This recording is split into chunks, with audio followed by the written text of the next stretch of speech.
I always like have to like when our images first come on the screen. Yeah. Because of the way the cartoons are, I have to flip us around. I don't know if you ever noticed that. All right. Yeah. Right. So that you're with your, because otherwise it's a little weird. Right. You're like, wait a minute, why is Avatar? Yeah, you gotta be with your avatar, man. Yeah, 100%. Cool. So, I mean, we were just chatting yesterday, kind of sort of on the whatnot thing that we did. That was interesting. What the heck? Yeah, it was a marathon. I'm like, because you're on, and so I just ended up just turning off my Wi-Fi on my phone because I was getting a lot of stop and go.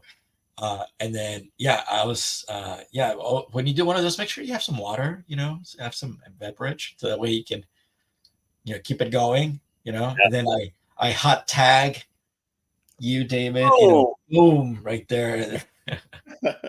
I had no idea that I had to have the application on my phone, man. I was like, what the heck? So those of you who don't know, Whatnot is like a platform for selling collectibles and comics and stuff like that. And Scout Comics uses it a lot. And as Chispa is an imprint of Scout and a division of Mucho Mas Media, we wanted to start playing around a little bit. We don't have a whole lot of titles out yet. Every month we put more stuff out, and our catalog is growing and growing. But we did have some really cool things, printer plates, collector's items, one of a kind, and selling some comics, stuff like that. We had some people show up, whatever. But it's our first outing, and we will try again, see if we can't get some people interested in getting some really, really cool stuff from Chispa. I always remind people, Héctor, that we are a division of Mucho Mas Media, and that means that the comics we're putting out are intended, crossing our fingers, to be adapted for film and TV. So it's definitely, when Mucho Mas Media gives us the thumbs up on something, it's because I feel like, we might be able to parlay this into something else. So right, cross streams and multimedia. Mm-hmm. And so, these are, I mean, you never know. So especially, I would say between, anything from Black Demon, of course, Katrina's Caravan. Also, it's very early to, it's right. You're in the right moment to get onto the 13th too. 100%. I know that they say that the superhero wave is leaning off, but I say the contrary because we haven't had our moment. So Latinos haven't had our moment yet. Let's not be dismissive of a genre until the people who have been excluded from participating in that genre have their time in the sun. I mean, you hear it all the time with like vampires. Oh, vampires have played out, and like all the Black folks and the Asian folks and the Latinos and the indigenous people were all like, wait a minute, we got some vampire stories we'd like to put out there. So, especially with the zombie genre, it's zombies, and we got the first book, like Katrina's Caravan, the last Latinx, and so I was gonna say you've been doing some zombie stuff too. Although I guess for your story, for the new miniseries of Katrina's Caravan, they're ghouls, right? Right, they're ghouls. Yeah, ghouls. We're definitely leaning towards the supernatural aspect of zombies, ghouls, and how would the world look like if Latinx, Latino folks are not affected and they're surrounded by these ravenous ghouls? Yeah. Right. And so it's the last people transformed into zombies. Yeah, that's basically it.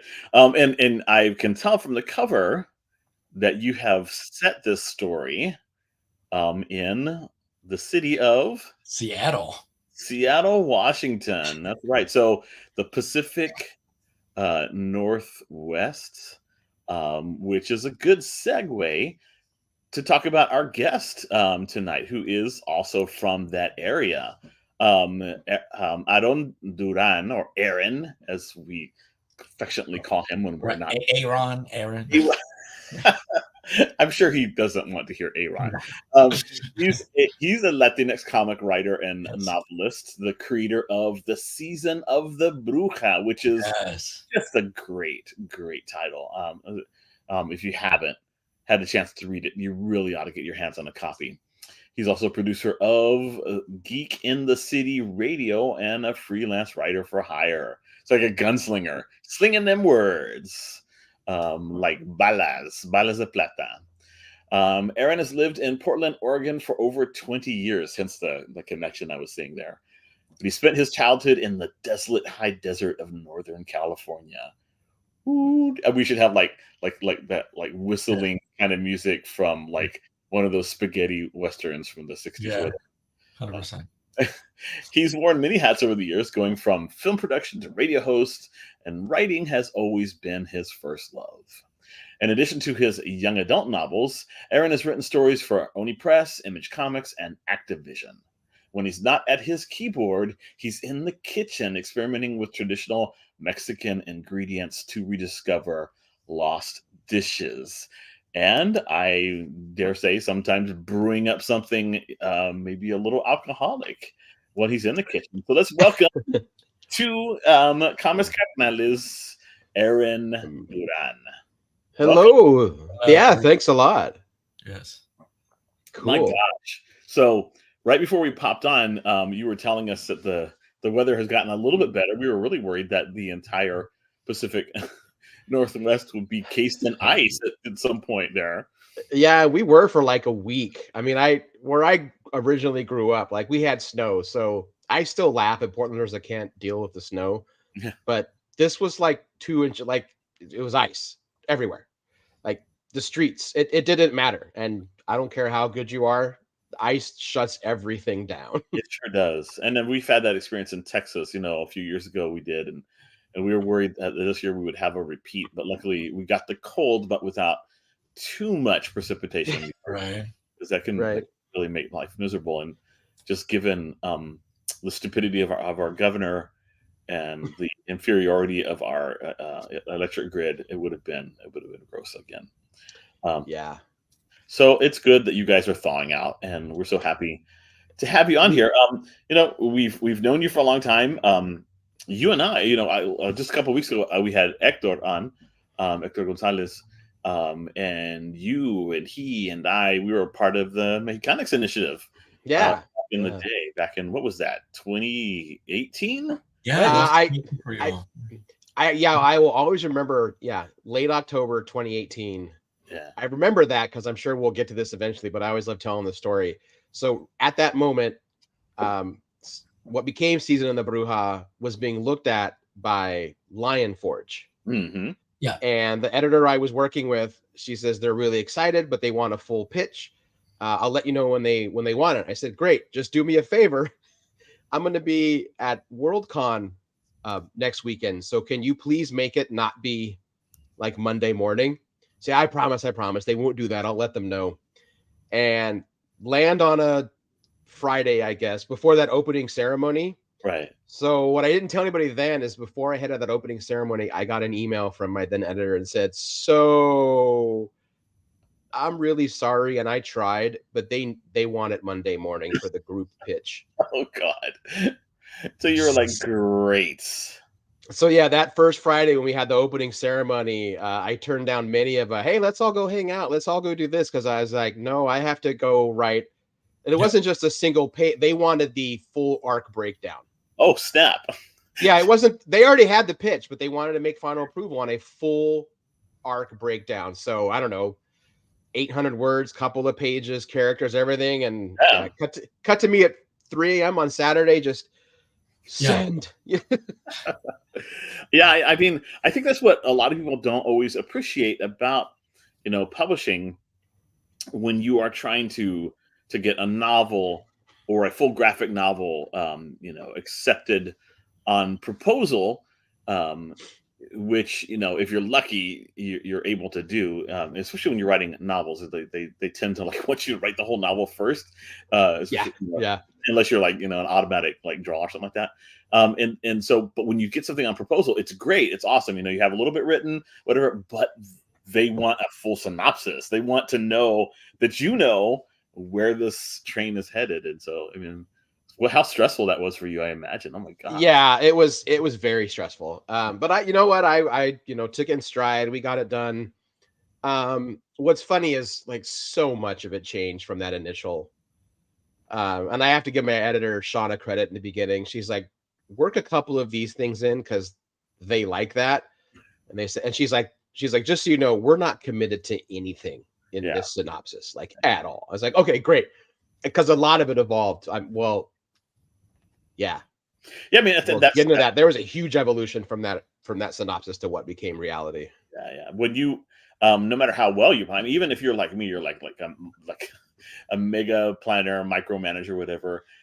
You still the story organically evolves as you're writing it. There's just no getting around it. Like things occur to you, characters as you're writing them, you put them in circumstances and you see them reacting in ways that there's no way you could have predicted before writing them more and understanding what you're trying to accomplish with them more. Story evolves. Yeah, exactly. Yeah, and I mean, but I mean, your agent or editor, your agent gave you really good advice, because when this is for those of you who are would be writers or illustrators out there, when you're creating a pitch and you don't have the story written, it is really, really smart to include elements that are going to appeal to the people you're pitching to, right? Yeah. Even if you don't really know that you want those elements to be in there, ultimately, it's a good way to kind of like hook them in and get them excited about it. And then you can kind of negotiate your way out of the things that you don't really like, that and I know that sounds Machiavellian, but it is. But that's the nature of pitching. As much as like it always feels dirty to distill it down to like, well, it's blah blah blah meets blah blah blah. Like at my experience is the people that are saying yes or no to books, like that's how they think. They do. I don't mean not film and TV. I'm sorry. That's not a lot with like smaller publishers, but anything you get into like whatever second tier, however the tiers work. The people who run those think that way. And I think, oh my God, I think I pitched initially the tagline, which I never liked. And my editor's like, I know it's gross, but they will get it when you say it this way. I think I just pitched it as Mexican Buffy meets Supernatural. Yeah. Which is not at all what the book was even supposed to be about. She's like, just get him in the door and then we can tell the real story. Yeah, right. I mean, that's a hook. Yeah. Yeah. Wow. So, I mean, here we are, 3 Mexican-American writers, all this with, very, very different backgrounds.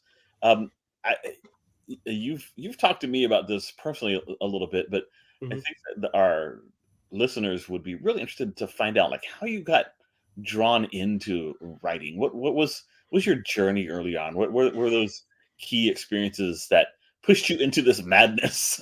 Right. How did you do this to yourself?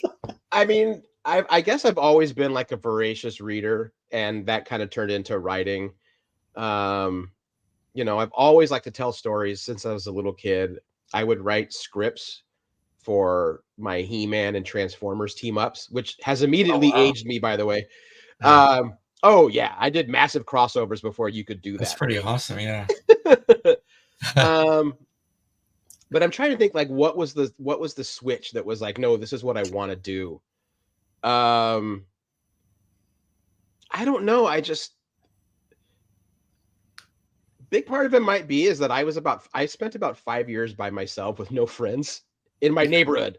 I had friends at school, so I had to make up my own story. I had to entertain myself, and that turned into writing goofy scripts for my action figures, into then, well, what if I could make it a real thing? What if I could do this? And then trying to make my own comics at like 10, and it just grew from there. That's an early age. Wow. Oh, okay, cool. Yeah, no, I started pretty early writing. I think my earliest memory is I wrote a fan fiction sequel to Mary Poppins when I was like 8. I love it. I imagined that she later on comes back and picks up Bert, and they go on adventures, and he flies with his chimney broom, and she's got her little hand, and they just go off and they fix things, No, I have a similar experience, Aaron. I used to do fan fiction for Godzilla when I was in elementary school. I just create my own movies, write my own movies with my own mashups, right? And so it's like if I really want to see that movie, so I mean it wasn't going to get done, so I just wrote it, my own way. I've written a lot of Star Trek scripts as a kid. Oh yeah, and maybe as an adult. maybe. Maybe. They're sitting there, there. I mean, and all of us are of an age that when we were doing this, there wasn't really fanfic on the internet. Like there wasn't an internet. Right. Yeah, I mean, because well, I mean, Hector and I are like in our early 50s. You're in your 40s, right? Aren't Yeah. you? Yeah. Yeah, I think I'm officially into now late 40s territory. Oh wow. Okay. Yeah. So all of us, I mean, we were dreaming these things up in a time when you couldn't, well, there was no way to get your writing in front of people, and so you were writing like just to write, which is, I think, a different experience than writing so that people can read it and comment on it and stuff like that. It's a very different kind of, very Yeah. solitary experience, right? And it's kind of nice. That's actually something I've had to rediscover lately, of just, not to say that when I work on projects I'm not having fun, but it was a little while ago and I realized, like, am I writing for fun anymore? Just for myself. And Yeah. that's something I've had to kind of come back to do. I was like, this isn't going to be seen by anybody but me, and I want to have some fun with it. So I think that's actually something really important that writers need to remember. It can be your job, but you still should take some pleasure out of it, other than it just becoming this thing you do. Yeah. I'm listening to you talk, and I'm looking at all of the models in the background of Hector's um uh, his writing area. Did Right. did you guys, I'm sure you were like me, like some of these ideas come from the toys that you literally had. So like you're doing, like in my case, I was doing the Star Trek Batman mashup because it literally had the Batman and Robin and Joker and Penguin from the '60s show, along with my little monos from the Star Trek the original series, and I Mm-hmm. could change their clothes, and I could put Batman's cape on Spock, and I could do all this. It was because those are the toys I had, and Yeah. those are the things that came into my mind. It was like, a universe where Batman gets sucked through the time portal, but of the Guardian of Forever, and come and is on the Enterprise and hijinks. Was that like your experience as well? That a lot of it had to do with the kinds of toys you had?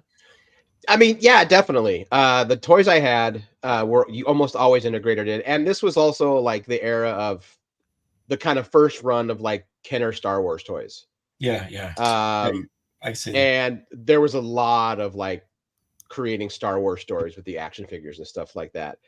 But I was like, like you, David, it was the same thing, even though I knew at that age that, like, well, these don't all exist in the same universe. It's completely different. But then I was like, but what if Destro got a portal and he could open a portal in the Cobra Terrordrome and pull Yeah. Skeletor in? And instead of it being like, and then G.I. Joe has to help, but I was like, but no, Destro doesn't want to take out G.I. Joe. That's later. He wants to usurp Cobra Commander and the Emperor, so he's brought in his own weird cloaked skull face. I mean, Yeah. that was always what it would become and stuff like that. And it was a lot of fun, for sure. Yeah. Those were definitely the days. Yeah. Um, And then I would adapt a lot of the shows I was watching, even though if it wasn't new for me, if it was like reruns. But for me, it was new. So I yeah. used to write the further adventures of Starbuck and Apollo from the Oh, original Glenn Larson one. Yeah. Oh yeah, I even did the thing. This is dating myself even more now. You'd get on your BMX bike, and you didn't just take off. Your driveway was the launch tube of the Galactica, so it was wow. because you pedaled really fast. It's great. It's great. Yeah. Oh my God. Yeah, the Battlestar Galactica of 79, 80, those were the days, man. Buck Rogers too. Yeah, I did a lot of Buck Rogers stuff. It's funny. I don't know how it happened, but even at like 12 years old, I was really into old pulp and like old radio shows, which Yeah. tells you how popular I was in junior high and high school. I thought wrong. There was even a station in the town of the city of Reno that's like 90 minutes away. It was an AM station, but I knew it was like every Tuesday and Thursday nights they would play the Mercury Theater at 2 a.m. So I would set my alarm to wake up, listen to the Mercury Theater for an hour, and then go back to bed. So definitely the pulp era did a lot of influencing on me too. So a lot of that sensibility will find its way into my writing. Yeah, no, I think that's really great. I love a pulp sensibility that's also informed by, later, more refined classical reading, and then Yeah. like greater, and then we take all that and because all of us when we were young, aside from publications that were directly from Mexico, like the kinds of like historietas and so forth that like we had a lot of access to growing up on the border that you didn't as much. Hmm. Like just like the later grounding of ourselves in Latinidad, and taking all that cool stuff from our childhood and filtering it through. I think that's a really Yeah. amazing process as well. I feel like you've I've seen you be very public about grappling with that, grappling with being brought up in a way that isn't like, like overly stereotypically Latino, but Yeah. but like coming to it and saying, Mhm. but it's still me. I still get to ground and root myself in it, and bring these elements into my life in a way that makes sense for me. I don't know if you would like Right. to talk about that a little bit, because I find it Yeah. fascinating. It was a weird way to grow up. So like my mom was always very much like be, proud of your family and where you come from, and always kind of came back to like we're hardworking, and I think that's a cultural thing. Which when the firstborn son of that entire family says, "I'm going to be a writer," they're like, "Oh, you know, Yeah. so no No money, huh?" more. um, but she was always like, "Be proud of who you are. Don't let them make fun of you."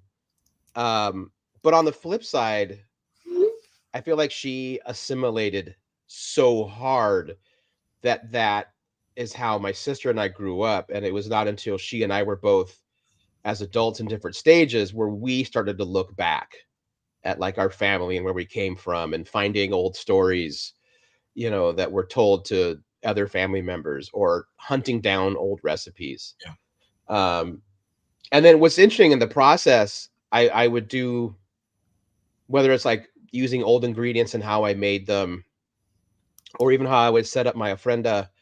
And my mom never did that. I didn't grow up with that at all. But when I was in my mid 20s, I wanted to start doing it. Not because I felt this. No, it just felt right. Like I felt like I wanted to do this. To where fast forward many years later as like an adult or what have you. And I would tell my mom like what I was doing, whether it was cooking with these certain ingredients and how I was making it, or like setting up the altar and everything like that. And she would say stuff like, she's like, "Mio, that's so weird." I'm like, "What do you mean?" She's like, "That's what, that's how my abuela prepped the masa." She's Wow. like, "We never did it that way." I mean, she's like a lot of premixture. Like I started from the very, like rendered my own lard, like the whole thing. Dang, yeah. And that's what she said. She's like, "My abuela used to do that." She's like, "What made you think to do that?" And I was like, "I don't know. Just, I wanted to go to the roots of it." So, and these weird little things that would like, I would hope like make her feel good as well, but I don't know, you know. It's always hard to tell, because a lot of immigrants come with an assumption that assimilation is really the only path forward for their children, and it makes it hard for the children to like put on the brakes and say, "I think y'all have gone overboard. I don't think we have to give up as many of these things that are important to us in order to be, you know, to have Accepted. yeah, to be accepted and to have a right to be Right. here." Although, I mean, it feels like there's like significant pushback against Yeah. a couple of generations of second and third generation Latinos who have said, "Hey, you know what? I want to continue being Latina in a way that works for me." There are a lot of people in the U.S. right now who are like, "Yeah, that's we don't like that." um, Right. it's kind of a scary time, in a lot of ways for immigrants and their children. Um, Yeah. Yeah, it's very challenging to see where it's going, especially so many pressures. And I mean, history tends to not repeat itself, but kind of rhyme yeah, too. And so is what Right. we have to be careful with, making sure that some of the same mistakes we, especially with immigration and deportation and massive deportations. We would think that could never happen again, but you never know, right? Right. I mean, so What these are challenging times, right? No, and I think what adds on to that too, especially when you're trying to kind of reconcile with your Latino culture or rediscover it and stuff, are and some in my family are guilty of this, are especially I think Mexican American families, there's a subset of them that will actually be more rabid on deportation because they did it the right way. They're the good ones. We're playing by the rules, and how dare you? And they end up becoming, in my experience, like even more aggressive than the system, is set up for. It's a desire to prove a point that no, we really do belong here, and that diminishes them. But it's hard to tell them that. Yeah, it is hard to tell them, because they were really trying their very best to be there for their family.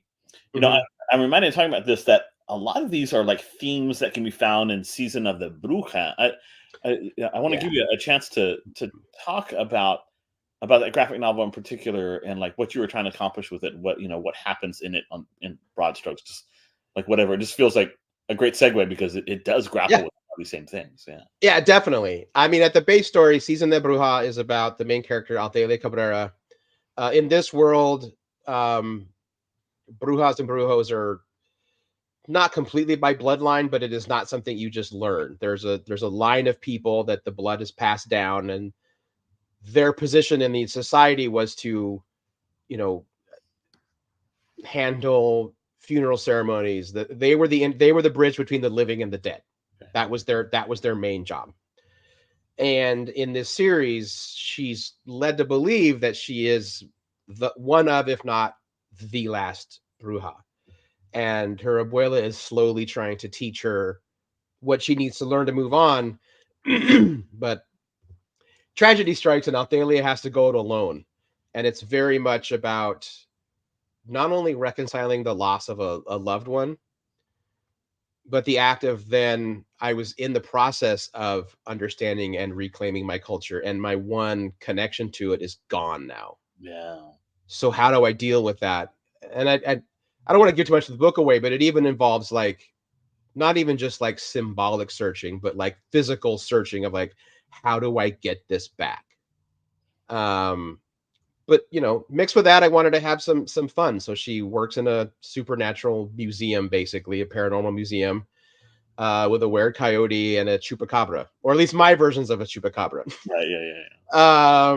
So I wanted to have some fun with it at the same time and not make it all doom and gloom and super serious. But then it definitely gets serious. But very much of it is Althea is kind of discovering stuff the same time I am. So we're on very similar paths when it comes to reclaiming who they are. Yeah.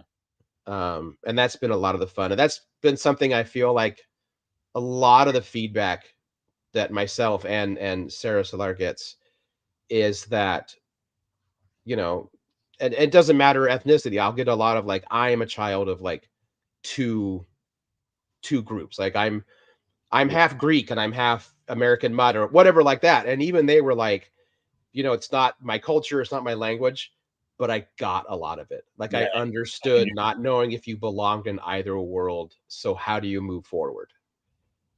And that's nice to hear that even though I want, little Latino and let, kids to read it and be inspired, I also want everyone to enjoy it and find inspiration and pleasure in it. And so far, I think it's doing that, which is pretty cool. Cool. Oh, question, Aaron. Do you have any comic book influences? Did you follow any comics growing up, or?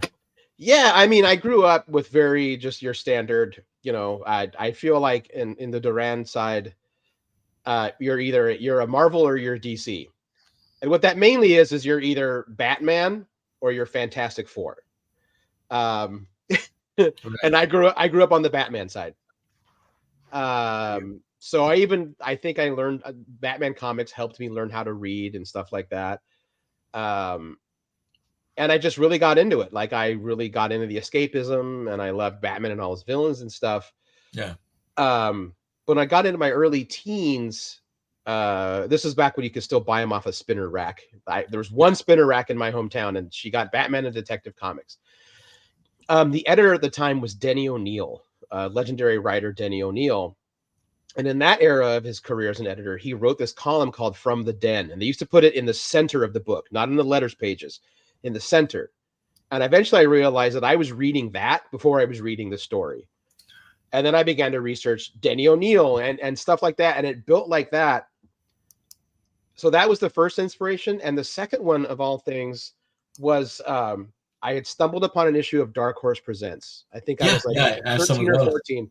I have the cover still. It's the one with it's the alien predator where the alien's on top and the predator is about to shoot. Like, it's amazing. It's an amazing cover. Yes. Yeah. But that is where and David, you'll recognize this name. That is where I read my first installment of Heartbreakers with Paul and Anana. Yeah. And I didn't know them at the time, but that was also the first time I read a comic that didn't involve superheroes, not capes and cowls. And my early teen brain was like, wait a minute. Yeah. This is medium. Comics aren't just superheroes. And then the floodgates were open from that. Yeah. Yeah. I do think that's really an important kind of epiphany to have, because clearly there are a lot of people on the outside who look at those of us who are comics fans or comics creators, and they're like, what is all this silly fascination with superheroes? And you're like, well, I mean, yeah, we like superheroes, but that's not the only thing we're doing with this medium. You can tell any kind of story that you can tell with narrative prose or even with poetry in panels on a page. And people I just don't think always appreciate it. And when you come to that realization, it's an amazing thing. And I think that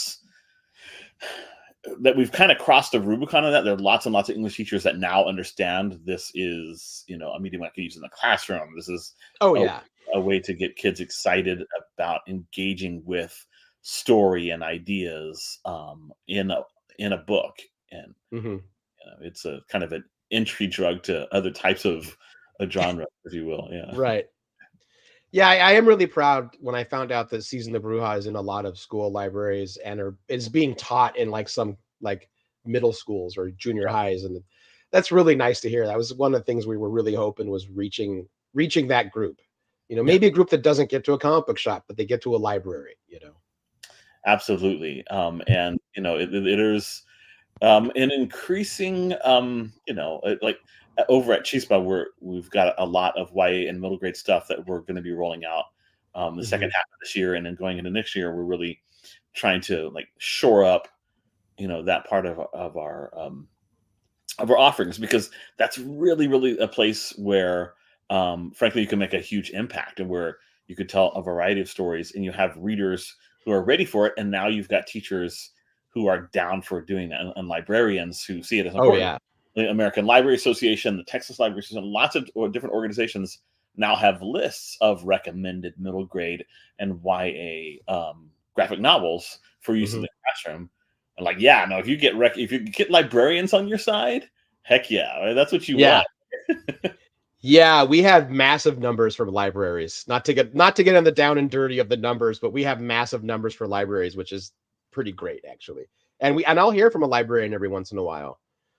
Just a few months ago, I did the LA the LA County Library, their Latino event, and it was cool to speak about the comic there and stuff like that. And yeah, I get it. If I see my joke is if I see a little 12-year-old brown person pick it up, whether they buy it or not, I'm just gonna smile. I'm like, all right, you're gonna see something I never did at 12, which was someone who looks like you. Who isn't a drug dealer or a gang member. Right, exactly. Or a maid or the gardener or whatever. Right. And I think this kind of dovetails with your other point about, because there are two things that we want to accomplish, right? We want for people in our community to be able to enjoy stories that center people like them in a diverse, series of ways, that really reflect the diversity of roles and personalities and so forth in our culture, but also so that people on the outside, through the specificity of a story about people in our community see themselves reflected or understand something about human nature. So it's really cool. It's very affirming to hear that people reach out to you and say, "Hey, you know what? I'm not Latine, but this works for me. This is about me. This is about conditioned." It transcends. It transcends. Yeah, exactly. It's a nice feeling for sure. Yeah. So I mean, it is. I'm really, really happy for the success that you've had this season of the BRUJA. And I know that right now you're trying to figure out a way to move forward with it. Yeah. We do really hope to see in the upcoming years, more stories in that universe and with those characters, because it's just really, really great, and I think it's resonated well with people. And I just know there's got to be a solution to the temporary little bump in the road, little itty bitty bump in the road. Yeah, we won't pull back the curtain too much, but it is complicated. I'm fully confident that. Sorry, I'm pretty confident that no one has seen. No, you haven't seen the last of Althelia and Dana and the whole weird gang at that museum and stuff like that. My only thing now is I just don't want to lose Sarah. Yeah, she's gonna keep getting busier and busier. Yeah, that's the thing, right? When you, as writer, I mean, Hector is also an illustrator, but you and I, especially as writers, like when we find that right partner, and that magic happens with our words and their interpretation of our words, man, you want to keep that synergy going, as long as that story can sustain it, because definitely. And Sarah's an incredible artist. So I hear what you're saying. I mean, she's got like a burgeoning career, and it's not like her work is going to slack off anytime soon. So no. And I know she wants to keep doing it, which is great, but eventually people just get busy. I'm like, I gotta lock this in, kind of thing. Absolutely. Yeah, because she was integral to the book. I mean, I get weird like when they put the credit as like writer and artist. I feel like they're all storytellers. I tell people, and I've done panels for students before, and I said, look, I can, if the art is okay, I'll read a mediocrely written book, but it could be the greatest writing ever, and if the art doesn't hold me, I'm out. Like, I tell them, like, never forget that comics is a visual medium first. That is the trick. It is, not only getting the right artist, but also writing a script in a way that gives them the leeway they need to tell the story without over encumbering them. And Héctor and I, we work with a lot of first time comics writers, don't we, Héctor? Right. Yeah, it's definitely balance. Especially right. There's different types of styles between different partnerships between the artist and writer.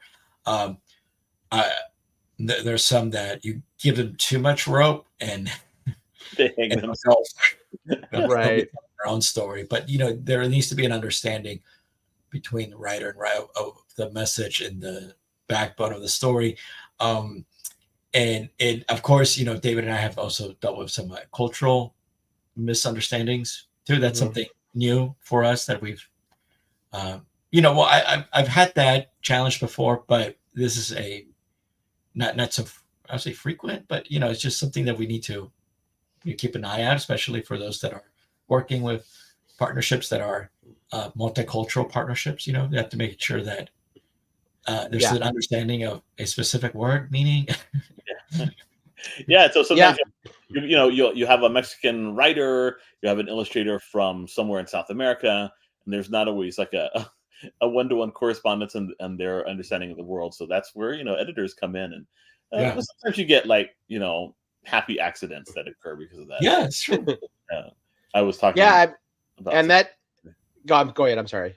No, go ahead. No, you go ahead. I was thinking that happens like even in the I worked on something once, and it had the last word was in Spanish, and I knew what I wanted it to say, and that's how it went out, as the single floppy. Then we got letters about how like that word was wrong Oh, from no. people from Puerto Rico, people from the Dominican Republic, people from Cuba.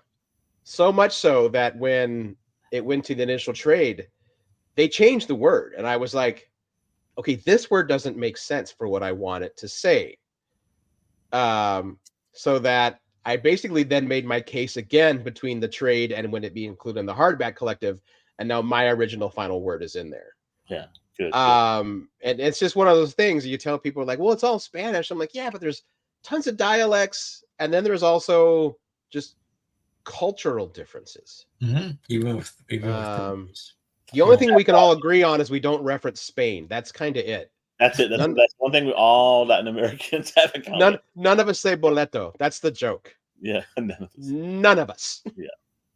Yeah. No, I mean, and for those of you who are not Spanish speakers, there's some like, and maybe Americans are not aware of this, but it's very inoffensive in America to say that a parent maybe patted their daughter on the fanny. If you say patted your daughter on the fanny in England, you might be going to jail for pedophilia, because fanny is not butt. It's Right. another intimate part of the anatomy. And so those kinds of like really weird hiccups happen all the time in Latin, and the differences between different Latin American Spanish. So for example, the first hero of the 13 is sopilote, and sopilote means vulture in Mexican Spanish, but it's not a word that's understood. I mean, in some parts of Central America it is, but outside of that area it's not. And so, it may as well just be gobbledygook because it comes from Nahuatl. And so there are lots and lots of words in Mexican Spanish that come from indigenous languages in Mexico. And that's true of, in Peruvian Spanish, there's lots and lots of words that come from Quechua and so forth.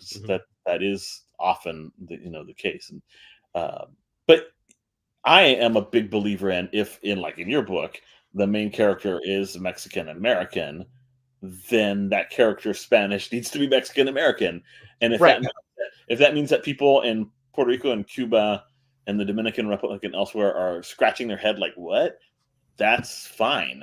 I scratch my head all the time at the lyrics to reggaeton songs. I'm like, wait a minute, what? Right. So share the confusion, y'all. Yeah, because ultimately it is Athalia's story, and she's Mexican American, and that's how she was raised. So Agreed. That was really important to me. We actually, about halfway through, they hired a sensitivity reader, which I have thoughts on, positive and negative. Yeah. But there were times that they would suggest that, like, this doesn't seem sensitive about what's happening. I said, well, A, it's not supposed to. And B, that literally happened to me. Like, and it was just weird things of like, I get this scene might be upsetting to some people. It's actually supposed to be an upsetting scene. And I make it sound like it's a very extreme thing. It's not. It's no. I mean, it's the part that involves it's a part that involves the abuela and a chancla and another character.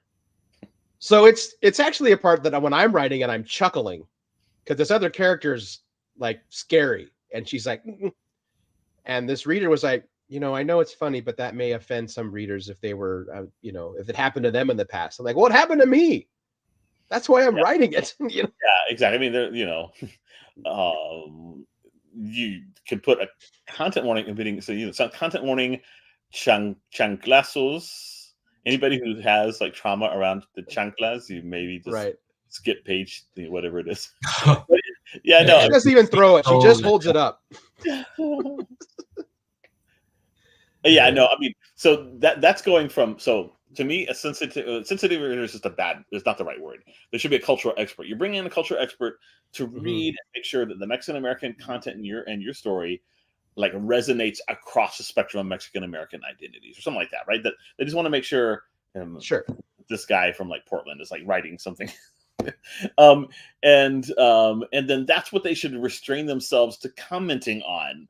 Like the fact that you choose to include suggestions of child abuse, and maybe some people perceive it as whatever, like corporal punishment with a piece of footwear.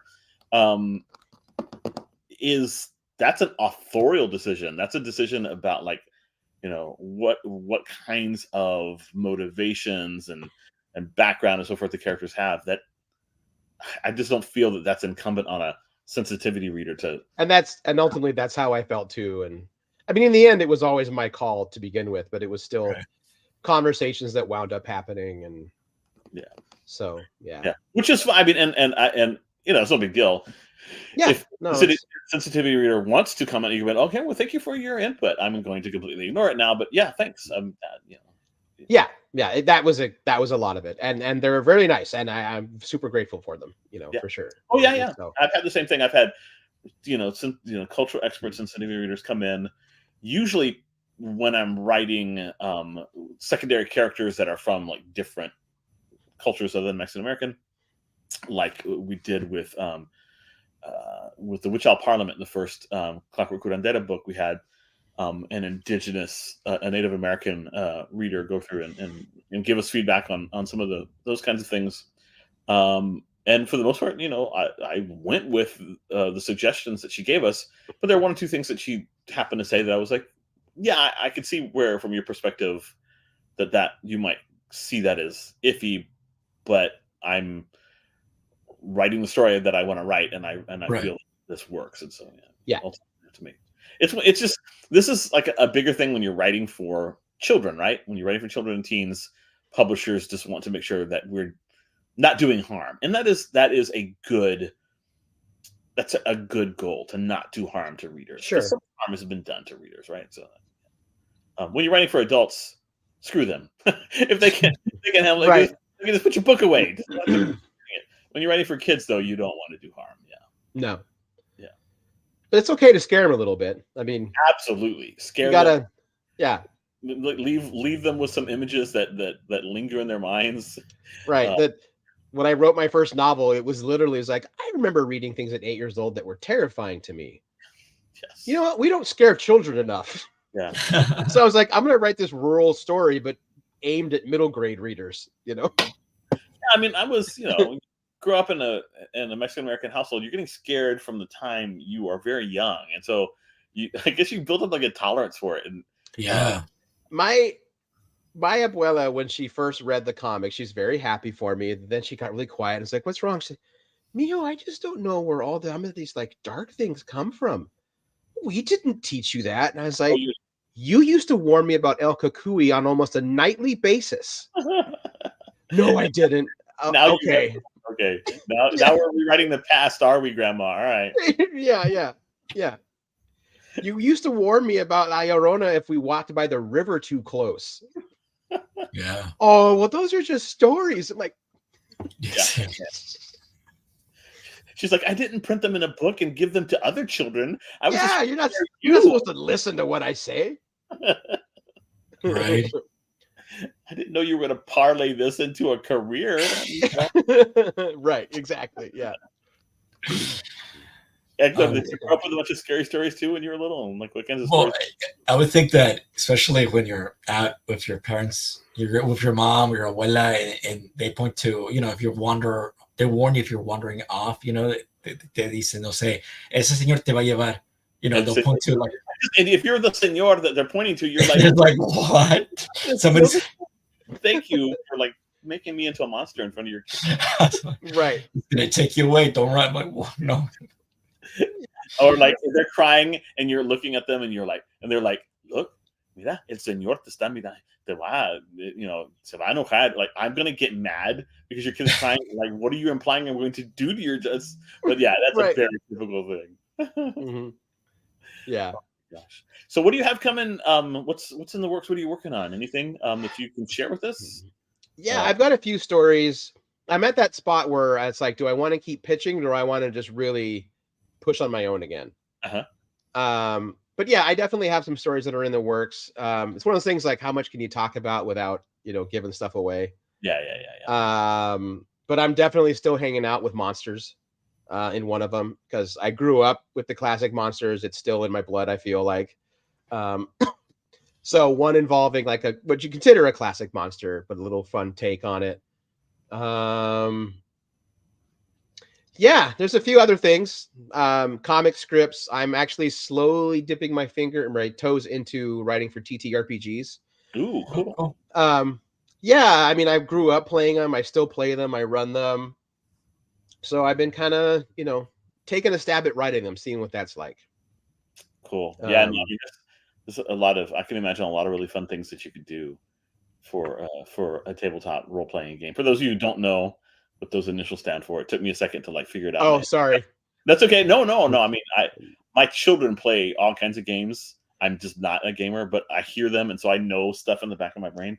So when you said it, I was like, "Oh, that's tabletop role playing game." Okay, got it. Yes, I feel super proud of myself for like understanding what you meant. Yeah, there are Dungeons and Dragons games going on in my house like twice a week that I just hear. My daughter and her partner are moderating. What do you call it? They're DMing. Yeah, the dungeon master DMing. Yeah. So or GMing if you're not a D&D game or what have you. But yeah. Or whatever you want to call yourself. You're the storyteller. You're the one who just kind of controls the chaos. You don't really force the story on them. Yeah. Which is a really cool way to it's an interesting metaphor for what storytelling is like, right? You set up all world, you create in your mind the characters, and I was commenting about this on a friend's Facebook post, I guess yesterday.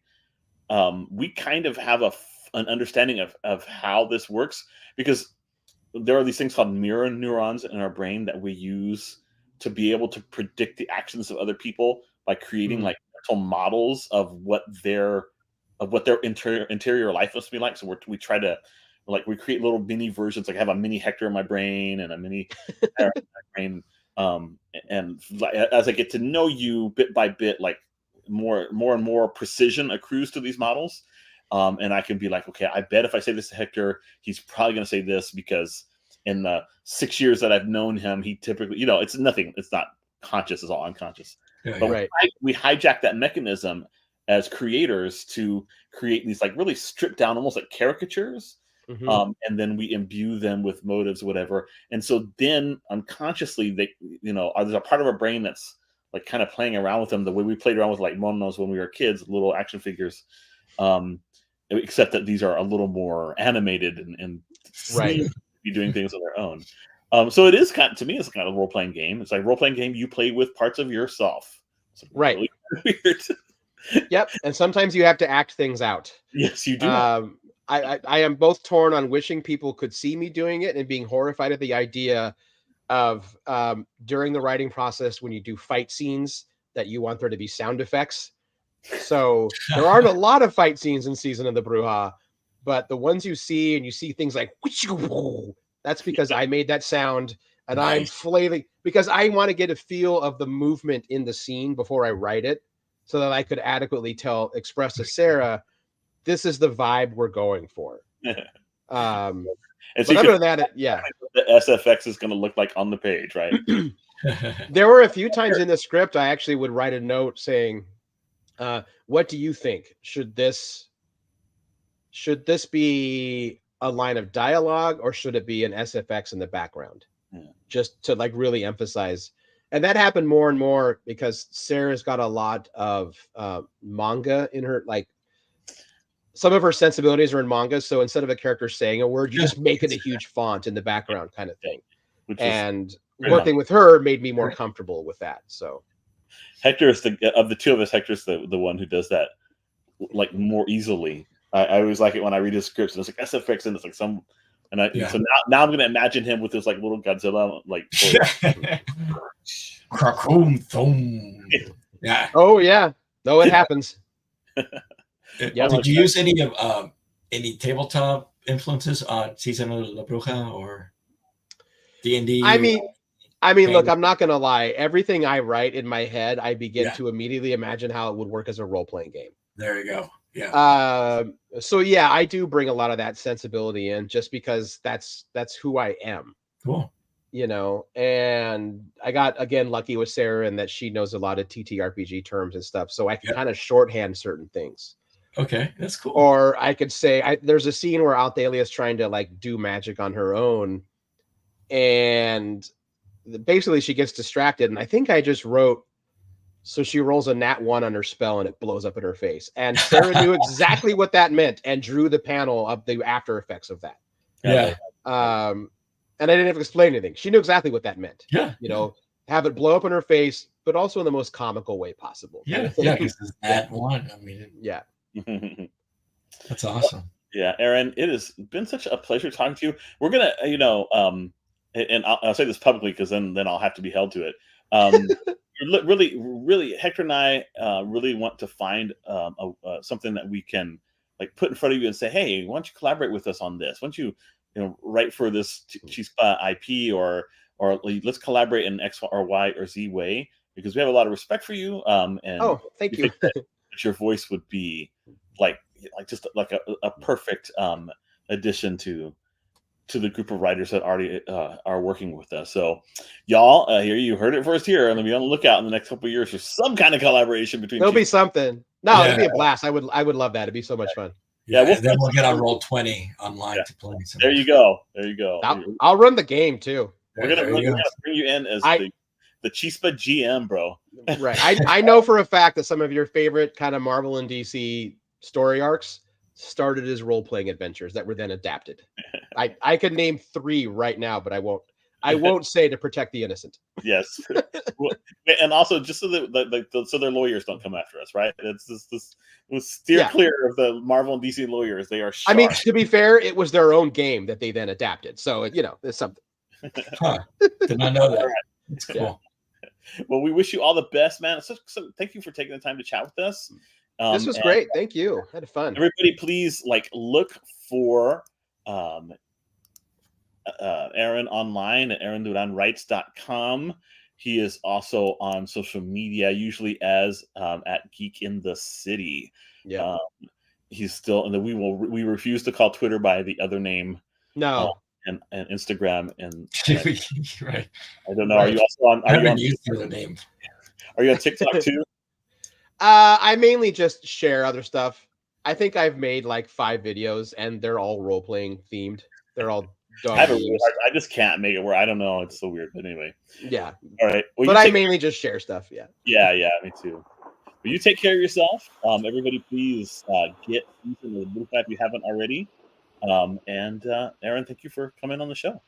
Thank you so much. I can't wait to talk to folks some more. Yeah, absolutely. All right. Hector.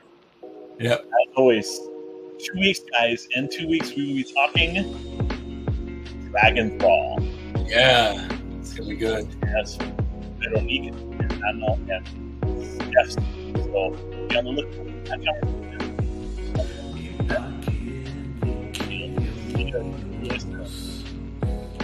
And